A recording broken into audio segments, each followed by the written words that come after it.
Hey guys, so welcome back to this channel. In this video I'll be showing you guys how you can create this top and hair combo on Dress to Impress.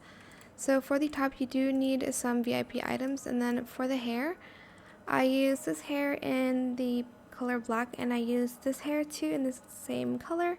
Position the Y to 0.56, Z to 0.7, rotate the X to 0.51, then grab this hair and only bangs in the same color and position the Y to 0.54. For the top, we are going to grab this top here, this one, use a pattern. I am going to use this one, then this top as well in that same pattern, and you can stop here, but I'm just going to then add in this top over it too, like so, and that is it. You can pair it with any outfit that you'd like to.